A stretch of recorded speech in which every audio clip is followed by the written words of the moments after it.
Ahora, dentro de esa agenda globalista, y aquí entra la ideología de género, que no es su único instrumento, pero es uno de sus instrumentos más poderosos, hay 3 obstáculos que tienen que ser retirados del camino.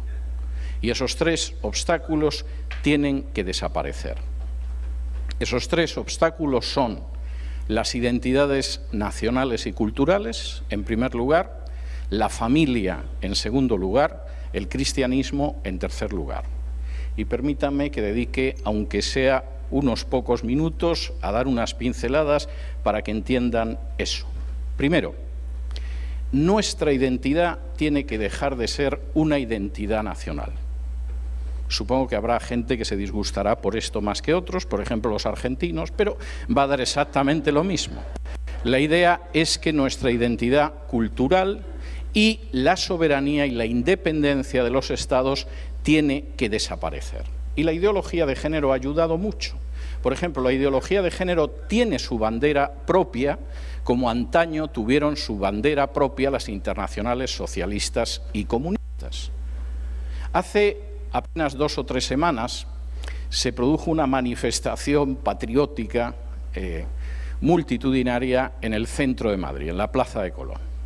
Y todos los partidos habían decidido que no llevarían la bandera del partido porque era un acto de afirmación patriótica y nacional y que la única bandera que se iba a ver era la bandera española. Y lo cumplieron. Todos los partidos fueron única y exclusivamente con la bandera española, con la bandera nacional, salvo los chicos del movimiento gay que aparecieron con la bandera del arco iris. Esto, que puede parecer una tontería, bueno, hay quien lleva la bandera del arco iris como el que se pone un sombrero de color blanco, no tiene mayor importancia, ha ido creando una solidaridad que está por encima de las lealtades nacionales. Y esto implica que una lesbiana de Ucrania se siente más cercana de una lesbiana del Paraguay que de otra ucraniana que no sea lesbiana. Y esto implica que un homosexual brasileño se siente más cercano de un homosexual de Noruega que de otro brasileño que sea heterosexual. De alguna manera, la idea de esa situación en la cual todos sentimos un amor hacia nuestra patria, hacia nuestro país, hacia nuestra nación, queda diluida por otro tipo de lealtad que es absolutamente internacional y que queda además caracterizada precisamente por la bandera del arco iris. Y ahí la ideología de género hace una parte. La otra parte consiste en vaciar de una manera total la independencia de los estados. Permítanme darles un ejemplo, podría darles varios, pero este me parece interesante.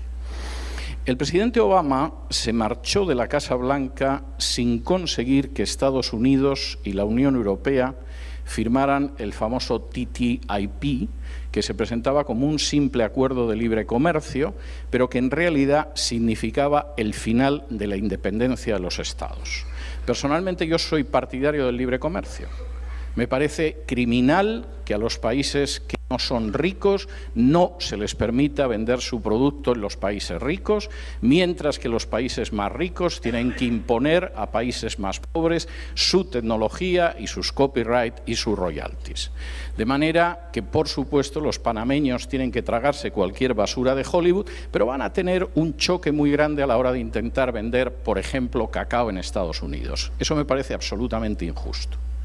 Pero el tratado, y en ese sentido soy absolutamente partidario del libre comercio, pero este tratado no era un tratado de libre comercio y de hecho acabó fracasando porque algunos estados de la Unión Europea se asustaron. Por ejemplo, el tratado pretendía que no existiera ningún tipo de vigilancia médica sobre las grandes transnacionales de los medicamentos. Teniendo en cuenta que aproximadamente en Europa se prohíben 200 medicamentos por cada 20 que se prohíben en Estados Unidos, se utiliza un sistema de control de medicamentos distinto. En Estados Unidos tú lanzas el medicamento a la calle y Si luego se te muere alguien, puedes ir preparando a lo que te puede suceder en un tribunal, pero tú de entrada lo lanzas. En Europa tienes que probar ese medicamento previamente y eso significa que hay medicamentos que se pueden comprar en un supermercado en Estados Unidos sin receta médica, simplemente los tomas de la estantería y los echas en el carrito del supermercado y que en Europa no se pueden comprar. Se considera que no son fiables. Sucede lo mismo con los alimentos.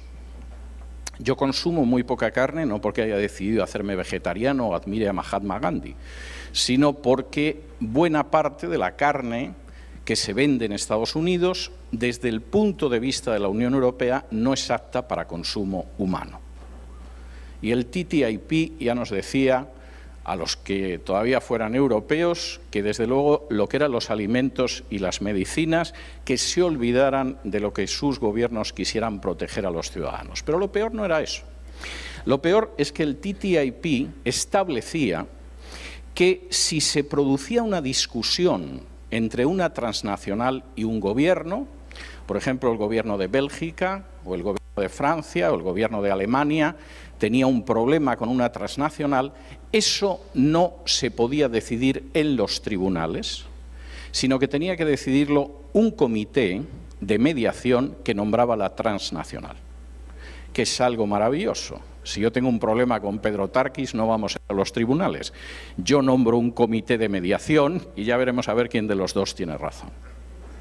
De manera que en ese sentido la idea de acabar con lo que es la soberanía de los Estados está enormemente avanzada. Yo no soy contrario a las organizaciones internacionales, creo que hay algunas que son útiles, creo en sus finalidades, etcétera, pero la agenda globalista va detrás de acabar con las identidades. No solo eso, va detrás de acabar con las poblaciones. En estos momentos, el planeta tiene aproximadamente, persona arriba, persona abajo, 7.300 millones de habitantes. Para el año 2030, los que lleguen serán 8.500 y para el año 2050 serán 9.700 millones de habitantes. Y la solución de la agenda globalista es matarlos. No sabemos si van a seguir utilizando la guerra, que es algo muy sanguinario y muy visible, sobre todo si perteneces a ciertos países. Si vives en el Congo y te quieren quitar el coltán, mueren más de 4 millones de personas y no aparece en un solo medio de comunicación, controlados como están también solamente por 8 multinacionales, pero de momento el aborto no es una conquista. No es un derecho de la mujer, aunque nos lo vendan. Es simplemente un instrumento de exterminio masivo. El aborto no es una cuestión en absoluto de poca importancia. Desde 1970, Planned Parenthood, basándose además en lo progresivo que es pensar que la mujer tiene derecho sobre su cuerpo y bla, bla, bla, ha perpetrado en Estados Unidos más de 7,5 millones de abortos. Eso es más de la población de muchos de los países de Hispanoamérica. Y desde 1980, este planeta en el que vivimos ha abortado a más de 1.400 millones de niños. Es la cifra de toda la población de China. Y, por supuesto, con 1.400 millones de niños menos, seguramente los que impulsan la agenda globalista se sienten felices, aunque si consiguieran que en vez de 1.400 fueran 3.000, porque finalmente Hispanoamérica se uniera al inmenso baño de sangre del aborto, se sentirían mucho más felices. Por cierto, tan solo en lo que va de año se han abortado más de 3 millones de niños. Son cifras verdaderamente espectaculares. Y, por cierto, tengo que decirles que las legislaciones cada vez son más laxas y tolerantes. En Estados Unidos, el Estado de Nueva York aprobó hace apenas unas semanas que hasta justo el momento en el que salga el cuerpo del niño del claustro materno se le pueda dar muerte. Y, por supuesto, la gran batalla es que toda Hispanoamérica se sume a la legislación abortista y consigamos reducir la población hasta un nivel que nos resulte aceptable a aquellos que queremos controlar el mundo. Hace apenas unos meses, de manera sorpresiva, Se estrenó en Estados Unidos una película que se titula Gosnell, el mayor asesino en serie de la historia. El doctor Gosnell era un médico que practicaba abortos y en un momento determinado tuvo la mala suerte de que una de las pacientes a las que atendía se murió, empezó una investigación y descubrieron que el doctor Gosnell no respetaba las 24 semanas de máximo para practicar un aborto, sino que practicaba abortos en cualquier momento de la gestación. No solamente eso, empezaba a utilizar una serie de medidas abortistas que eran verdaderamente escalofriantes. Por ejemplo, a veces el niño salía vivo a pesar del aborto y entonces el doctor Gosnell, con una enorme tranquilidad, echaba mano de unas tijeras y le cortaba la columna vertebral justo por debajo de la base del cráneo. Y aquello ya se salía de las 24 semanas y con enorme dificultad 2 policías consiguieron convencer al fiscal de que no era una cuestión de que discutieran el derecho del aborto, sino que se habían producido homicidios de acuerdo con la ley del Estado y por lo tanto había que procesar al doctor Gosnell. Y el doctor Gosnell estaba tan orgulloso de lo que hacía que, por supuesto, fue a juicio convencido de que lo absolverían. En una de las secuencias más escalofriantes de la película, el fiscal lleva como perito, como especialista, a una doctora que practica abortos y que, por supuesto, le parece que lo que el doctor Gosnell hace es absolutamente intolerable. Pasarse de las 24 semanas en que todavía se puede practicar legalmente un aborto es intolerable. Y en un momento determinado, el abogado del doctor Gosnell le pregunta a la doctora, ¿tiene usted experiencia practicando abortos? Y la mujer le dice, sí, por supuesto. Le dice, ¿cómo cuántos abortos ha podido usted practicar a lo largo de su carrera? Y la doctora contesta, más de 30.000. Hubo gente a la que se ejecutó después de la Segunda Guerra Mundial por matar a muchísima menos gente.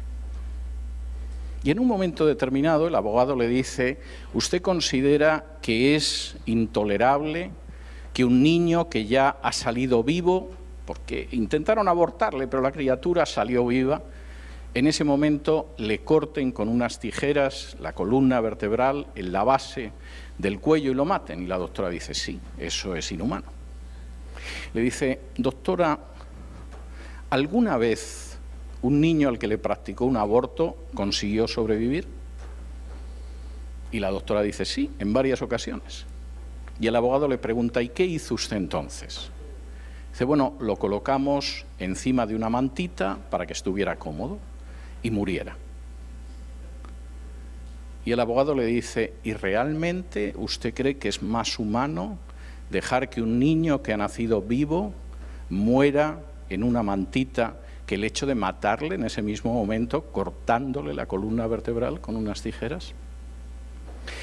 La película causó una sensación tal en Estados Unidos. ¿Quién demonios ha podido hacer una película tan retrógrada, tan fanática y tan religiosa? Que se colocó en primer lugar dentro de las películas en los cines de Estados Unidos. E inmediatamente se produjo un boicot de las grandes cadenas de exposición porque la gente no puede ver la verdad. Y no puede ver que una doctora civilizada, guapa, bien vestida y que seguramente llevaría perfume, ha matado a más de 30.000 seres humanos a sangre fría. Y por supuesto en la película se repite varias veces, esto no tiene que ver con el aborto, que como ironía no está nada mal. Es más, estoy convencido de que el guionista hace que los protagonistas repitan continuamente esto no tiene nada que ver con el aborto, porque evidentemente, claro que tiene que ver con el aborto. La ideología de género no solo es que sea perversa, asesina en masa, es genocida. Y en estos momentos uno de sus objetivos es que a ese genocidio se una esta parte del mundo que es Hispanoamérica. Voy a ir todavía más lejos. Aquí no solamente hay un intento de exterminio masivo, hay además un intento de destruir el vínculo más natural que existe en la creación, que es la relación entre una madre y un hijo. Permítanme contarles una experiencia. En el año 2016, durante varios años, 5 o 6 años, cuando yo dirigía programas de radio en España, todos los años hacía un par de programas en Israel. Y entonces viajaba a Israel con mi equipo y cambiaba la estructura del programa de 4 horas y entonces entrevistaba durante el primer día a gente que tenía que ver con el Israel histórico y traíamos arqueólogos, cosas de este tipo, y el segundo día era gente que tenía que ver con el Israel actual. Y el último año que hice este tipo de programas, que fue en el 2016, un amigo mío de la Embajada de Israel en Madrid me recomendó una persona que era un médico que era provida. Y yo dije, bueno, me parece muy bien, vamos a llevar a un médico provida al programa. El médico llegó y era un judío ortodoxo que, por supuesto, no dio la mano a ninguna de las mujeres de mi equipo, no sea que tuviera la menstruación y le comunicara la impureza ritual. Y en fin, las chicas de mi equipo no estaban muy contentas ya de entrada con el médico. Peor fue para mí, porque nada más sentarle y presentarle y decir que era un médico y que estaba en un hospital, le digo, doctor, tengo entendido que usted es provida. Y me dice, no, yo soy pro-choice. Es maravilloso cuando de pronto en radio tienes que llenar 15 o 20 minutos de tiempo y te falla el invitado, o el invitado te dice todo lo contrario de lo que se supone que te tiene que decir.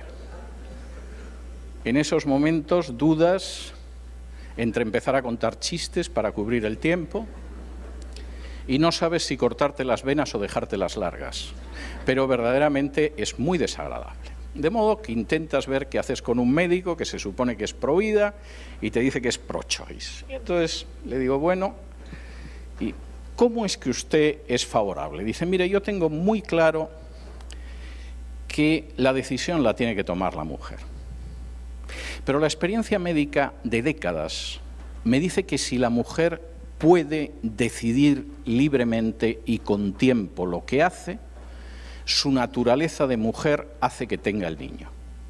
Claro, si al lado tiene al novio diciendo aborta, que no podemos tener un niño ahora porque esto impide nuestra carrera. O a los padres diciendo aborta, que todo el mundo va a notar que te has quedado embarazada del novio. O al marido diciendo no podemos alimentar una boca más en casa. O a la amiga feminista diciendo tú tienes derecho sobre tu cuerpo y quítate eso que ni siquiera es un ser humano. Sí, es posible que la mujer aborte.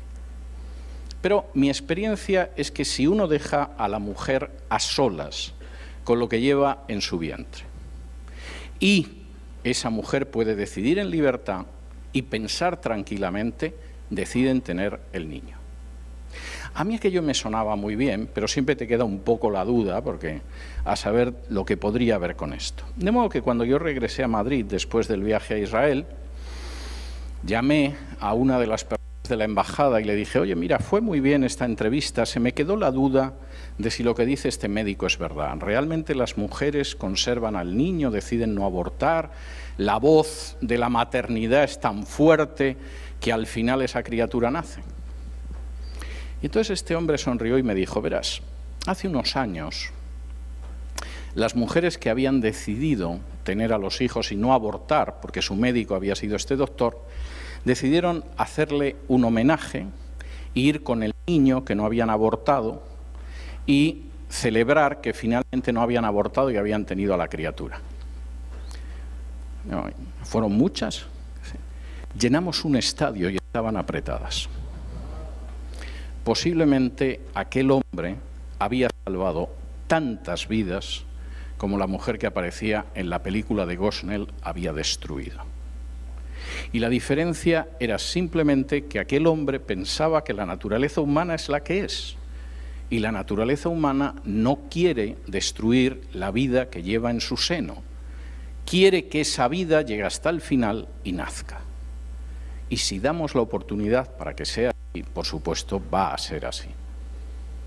El problema es que la ideología de género está enormemente interesada en el hecho de que no pueda ser así.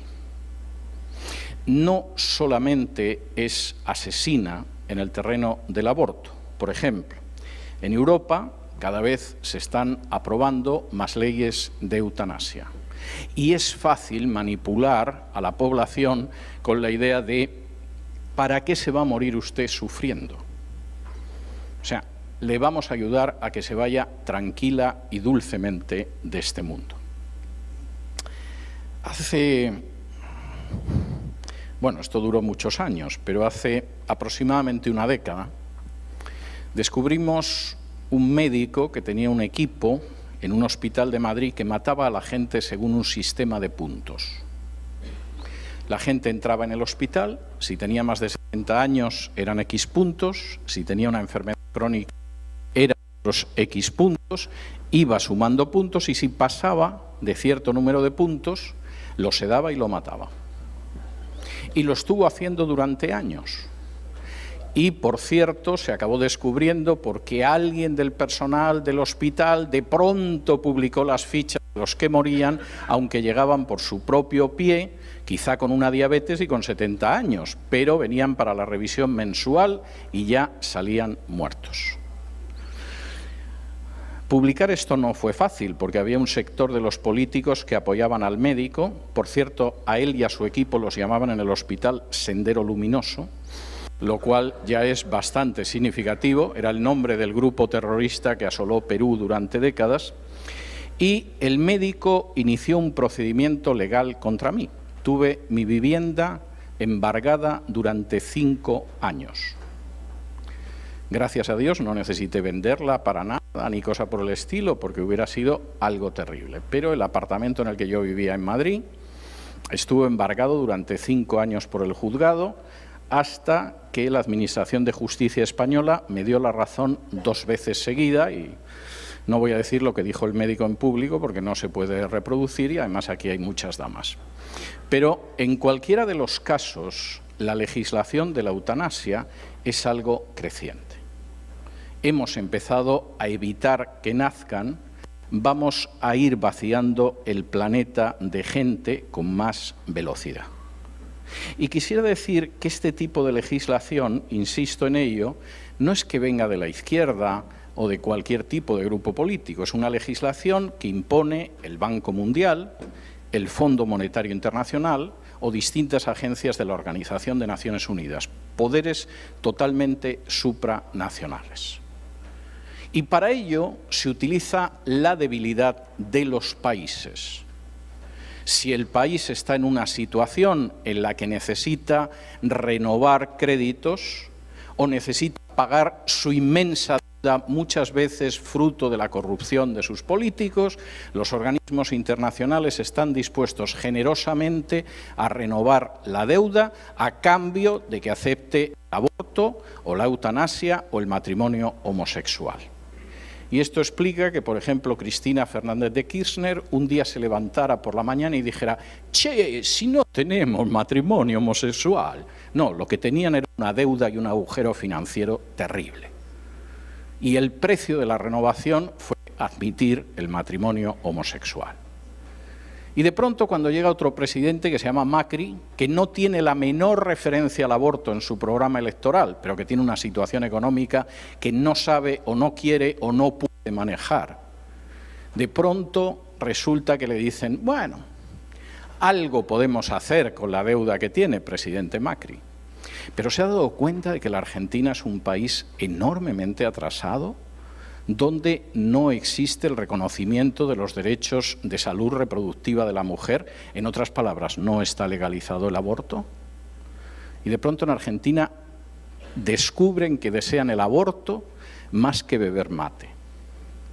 La soberanía nacional, la soberanía de los estados, se ve terriblemente amenazada, por supuesto, por la agenda globalista, pero también por la ideología de género. Y aunque solo fuera por patriotismo, por amor al país, por el deseo de conservar la independencia y la soberanía de una nación, hay que enfrentarse con la ideología de género.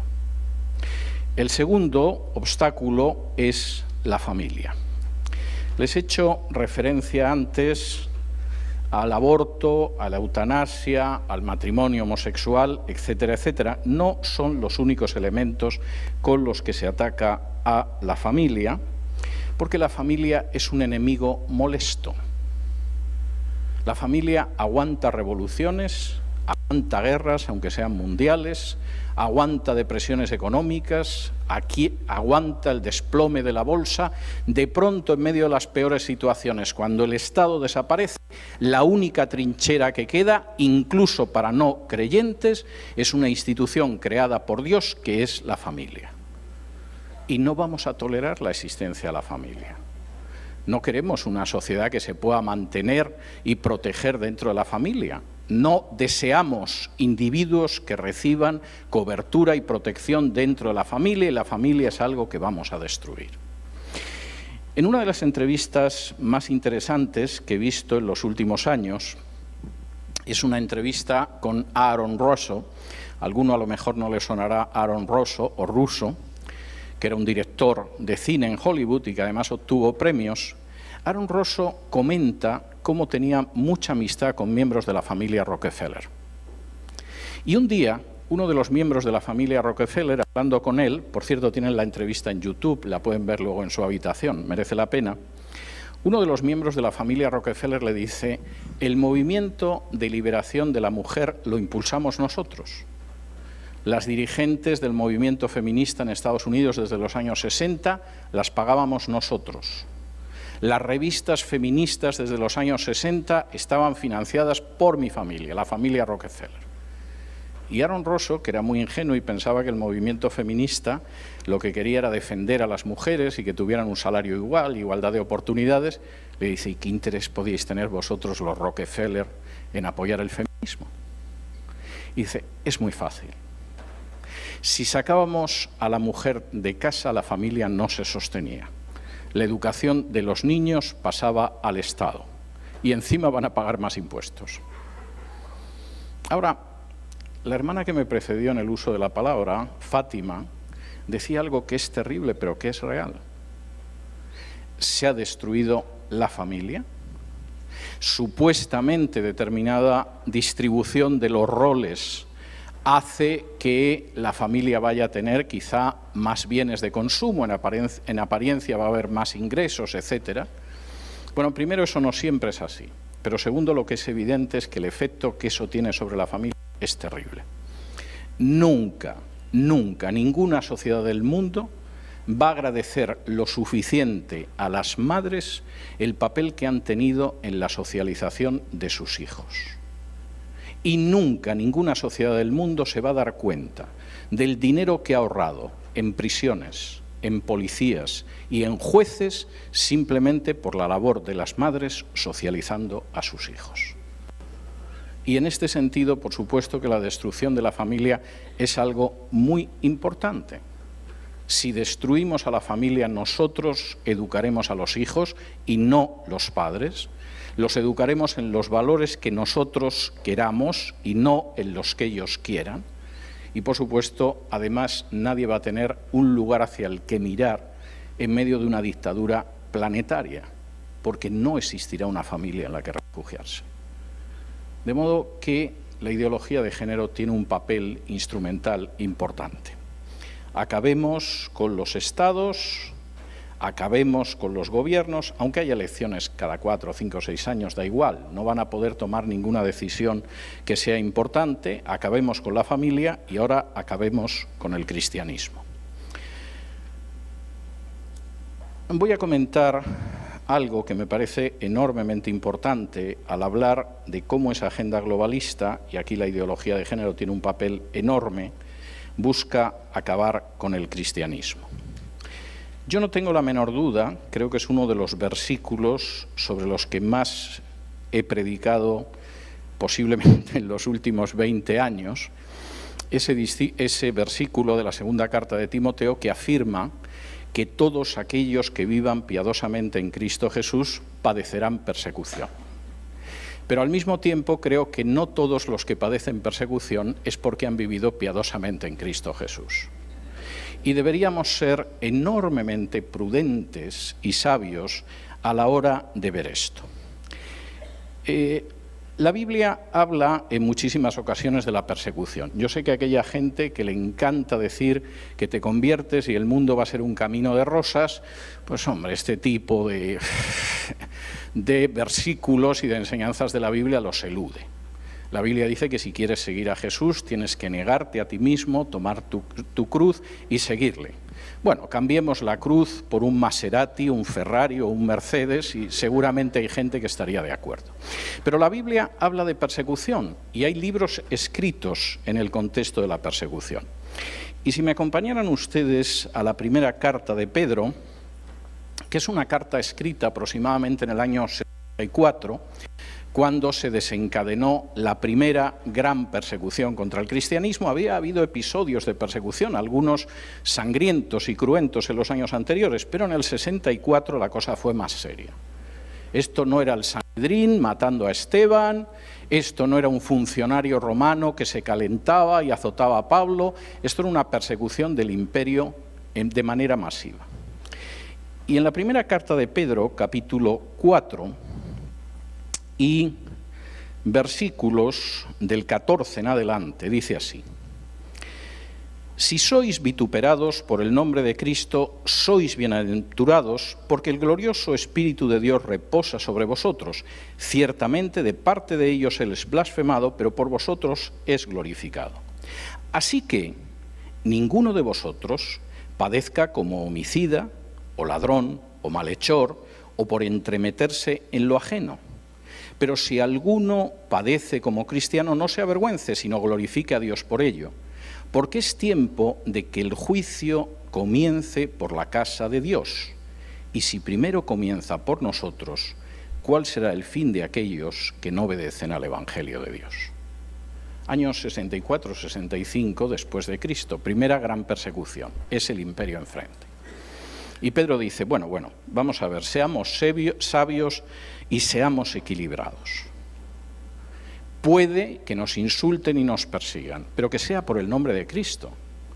Si alguno es un cristiano y es un homicida, un ladrón, un malhechor, se mete en lo ajeno y padece, está padeciendo con bastante justicia. Y por cierto, recordad que el juicio siempre empieza por la casa de Dios antes de extenderse a otros lugares. En el año 1949, el Partido Comunista llegó al poder en China. Y como eran bastante inteligentes y no querían provocar una reacción contraria internacional, durante prácticamente 2 años no tocaron las iglesias. Y además, incluso el gobierno era un gobierno de coalición, aparte del Partido Comunista y de Mao, había gente de otros partidos, otros movimientos sociales, en fin. La idea era que la revolución era muy abierta y muy liberal, y no solamente era comunista, sino sobre todo patriota. Pero al cabo de un par de años, el Partido Comunista había ido echando a todo el mundo y fue a por los cristianos. En algunos casos, las acusaciones que se formulaban contra ellos eran absolutamente calumniosas. Era gente supuestamente antipatriota, gente que pertenecía a las oligarquías chinas, etcétera, etcétera. Eso era falso.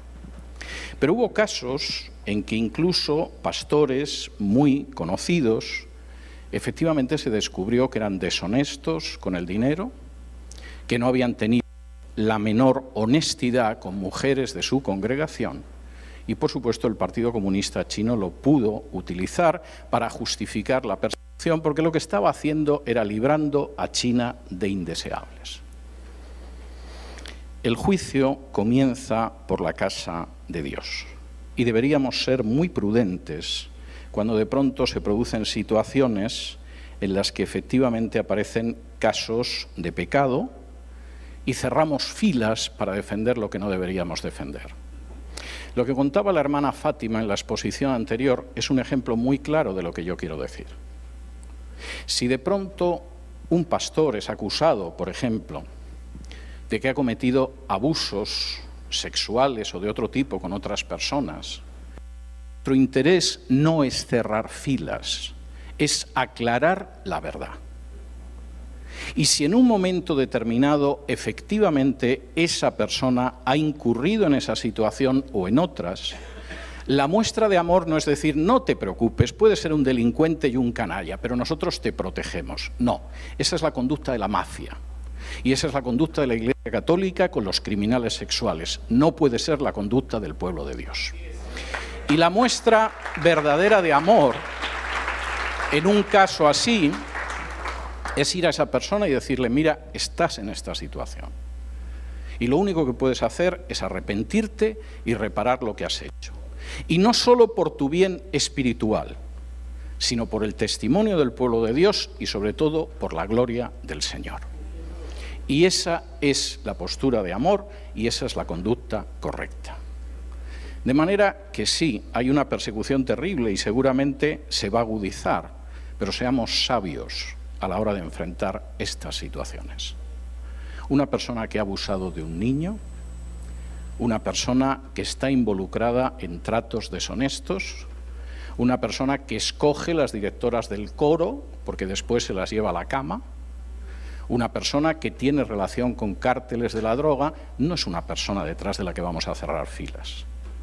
Vamos a esclarecer la verdad de los hechos y si efectivamente ese pecado es real, vamos a tener que decirle, hermano, tienes que arrepentirte y ver cómo reparas el mal que has causado.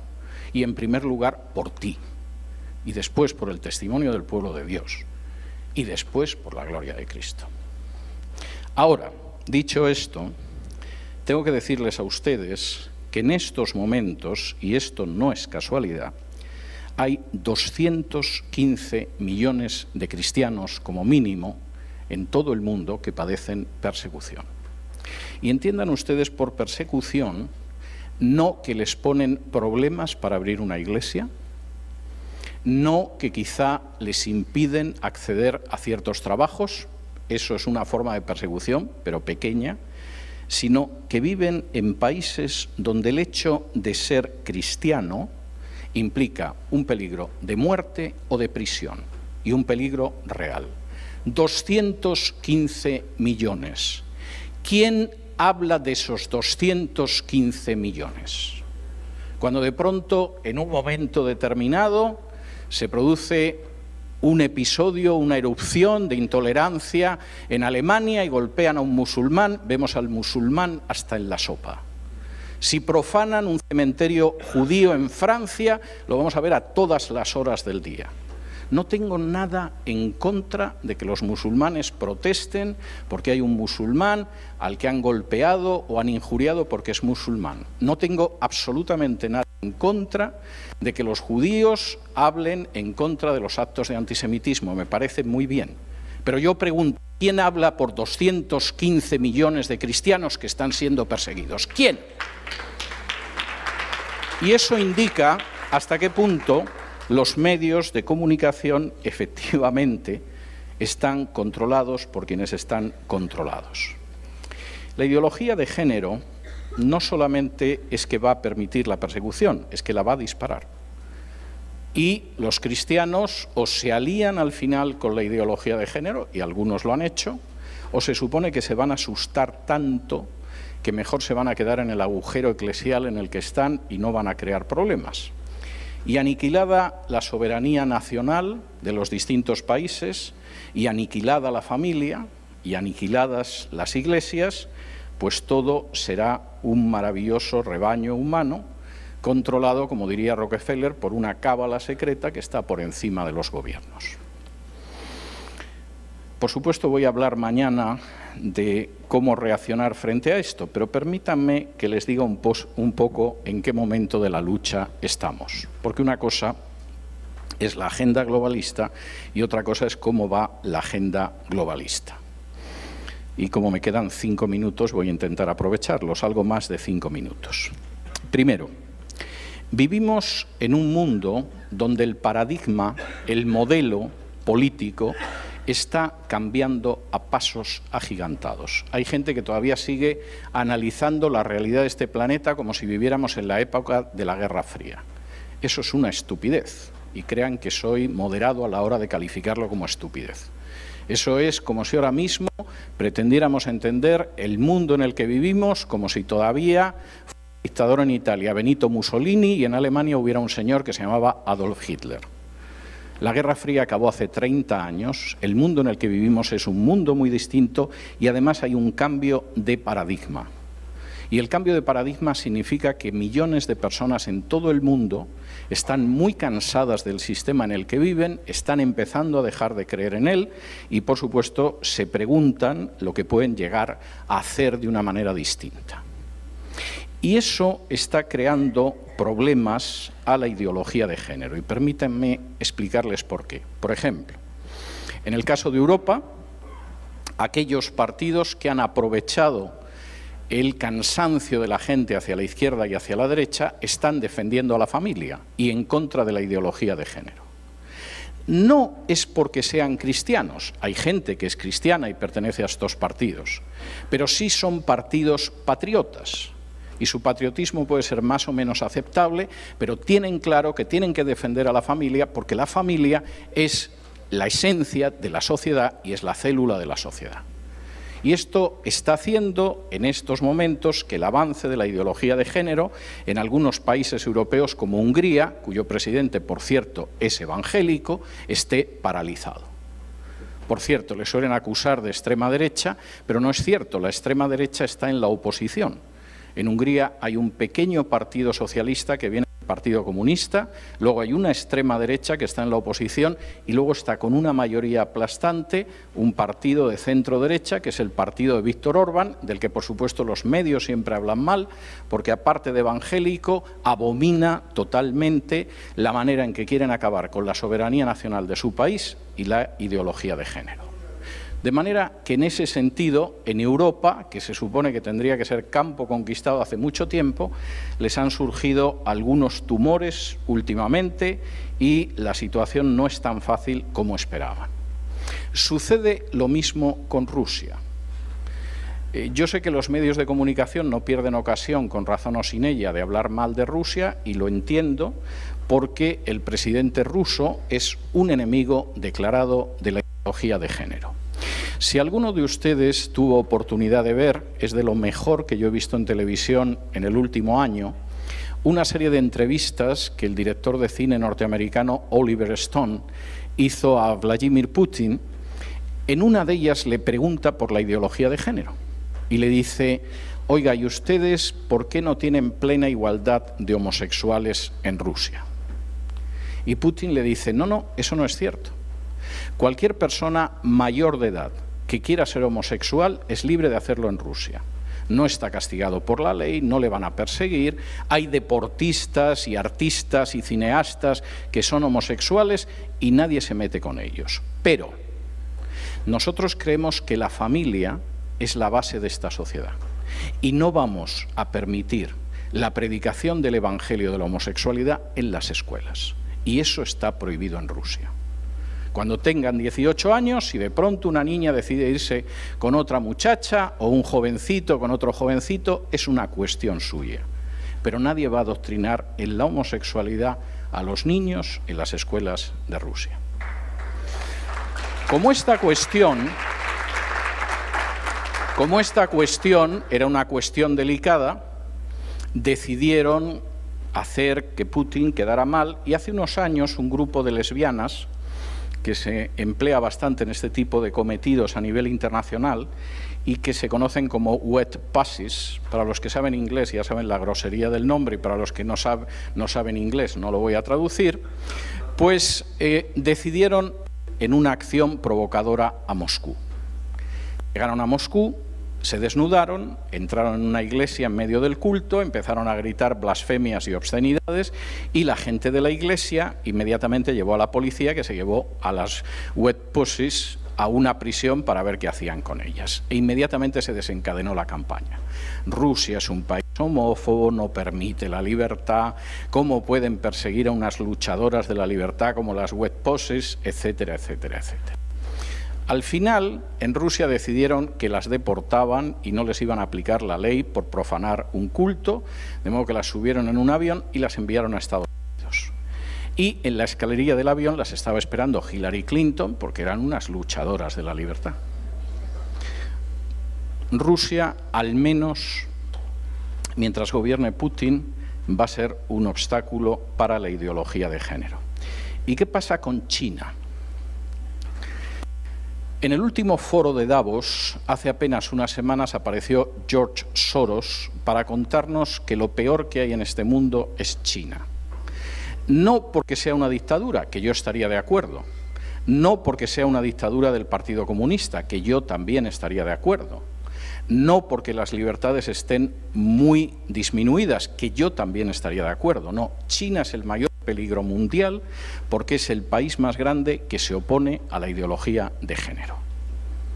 Y, por supuesto, Soros lo dijo en Davos, donde nadie sabe qué demonios pinta Soros, pero da una idea de hasta qué punto Soros puede influir en la situación supranacional.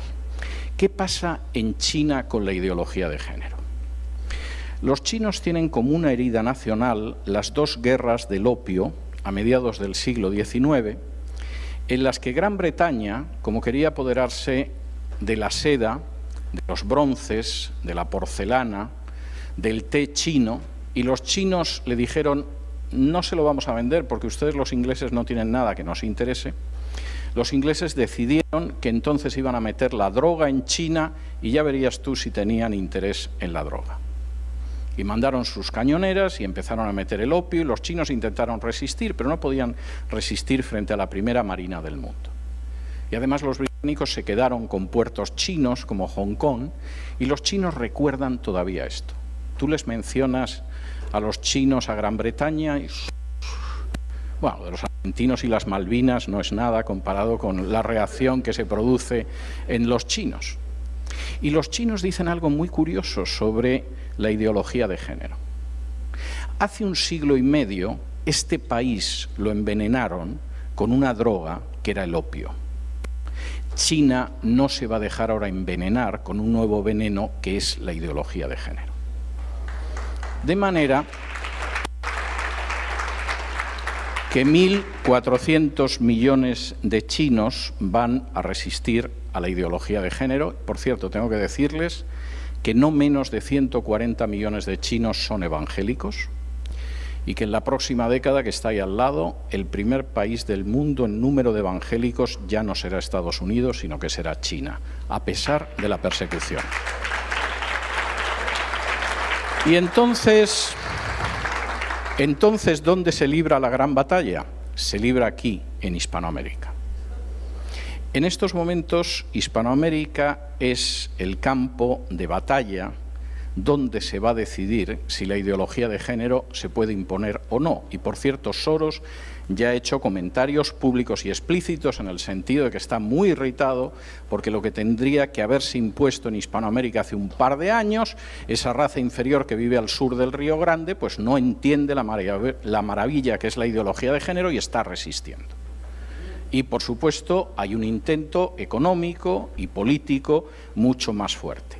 Intento económico y político tan fuerte que una dictadura como la cubana, que encarceló a homosexuales en campos de concentración, tiene a la hija de Raúl Castro convertida en la gran princesa de la ideología de género de la isla. Es decir, el régimen de Cuba puede ser perverso, pero nunca ha sido estúpido. Y sabe hacia dónde soplan los vientos. Ya ha llegado a la conclusión de que si los vientos van hacia el lesbianismo, encaminamos la isla hacia el lesbianismo. El futuro de lo que va a pasar con la ideología de género se decide en Hispanoamérica. Fíjense, no solamente se decide en Hispanoamérica. Si las naciones van a seguir conservando su soberanía nacional, se va a decidir aquí en Hispanoamérica. Si va a haber un futuro para sus países real, en libertad, se decide aquí en Hispanoamérica. Y si en un momento determinado vamos a poder educar a nuestros hijos de acuerdo a la palabra de Dios, se va a decidir aquí en Hispanoamérica. Voy a hablar de cómo va a ser esto, pero permítanme que les cuente una historia para concluir. Y por si alguien está un tanto asustado después de oír el dinero que se gasta Soros y cómo al final a un país lo pueden presionar porque tiene una deuda elevada para que acepte el aborto o acepte el matrimonio homosexual o cualquier otro de los puntos de la agenda globalista. En el siglo XVIII, a finales del siglo XVIII, Había algunos puntos de la costa inglesa que tenían una especial industria que no era el turismo. Eran puntos en los que no existían faros que pudieran iluminar a los barcos y, por lo tanto, era bastante común que los barcos naufragaran en ciertos puntos de la costa. En lugar de acoger a los pobres náufragos en su desgracia, en algunos puntos de la costa había pueblecitos que habían convertido en su industria local el asaltar aquellos barcos y matar a los náufragos. De manera que si uno iba en uno de estos barcos y conocía más o menos el punto de la costa inglesa, pues podía darse por muerto. Que efectivamente lo más seguro es que le abrieran la cabeza y saquearan todo lo que había en el barco. En uno de estos naufragios, uno de los náufragos consiguió, nadando con enorme dificultad, llegar hasta un escollo. Y por supuesto se aferró al escollo, se subió al escollo y ahí se quedó sentado, porque sabía que si se movía del escollo y llegaba a la playa, seguramente su suerte iba a ser peor. En un momento determinado, al día siguiente, cuando ya había pasado el temporal, la marina del rey de Inglaterra empezó a buscar a los náufragos y encontró al pobre náufrago que estaba situado en aquel escollo, aguantando empapado de agua. Y el oficial que llevaba la chalupa, la barca para recogerlo, le dijo: bueno, de la que se ha librado usted, la tormenta que ha habido, se habrá pasado usted la noche temblando. Y el hombre le dijo: sí, yo no paré de temblar, pero la roca en la que estaba aferrado no tembló ni un solo instante. Nosotros podemos temblar en algunos momentos, pero la roca en la que nosotros nos aferramos no temblará jamás.